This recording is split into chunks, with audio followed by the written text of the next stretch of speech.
stretávame už po 6. krát, aby sme si touto športovou akciou pripomenuli a možno trošku aj zaspomínali viac, jak po priebehu roka na tvojho otca, na nášho priateľa, na vášho rodáka, Fera Príhodu. Ferka vám nebudem pripomínať, lebo už si to opakujeme tu roky. Sme tu všetci, ktorí ste ho poznali, takže nebudem sa opakovať.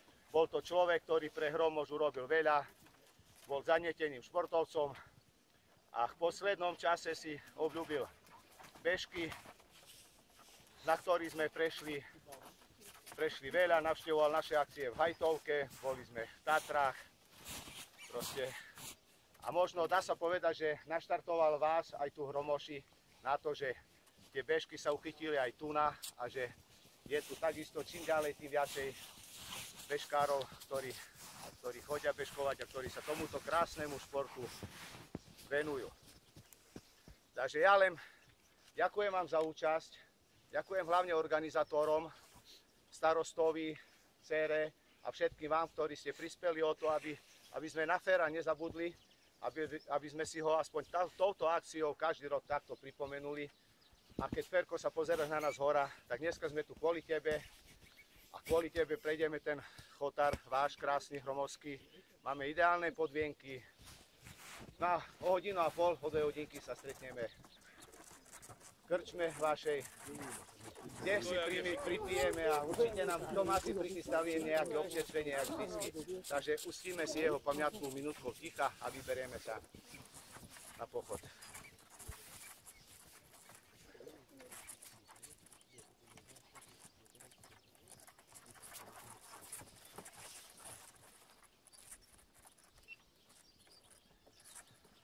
Вечная память, вечная память, вечная ему память, блаженный покой, вечная память, вечная ему память.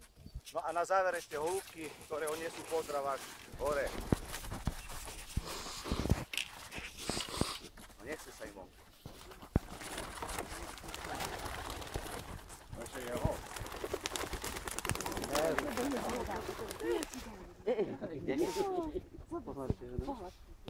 A ty ho pustíš. No,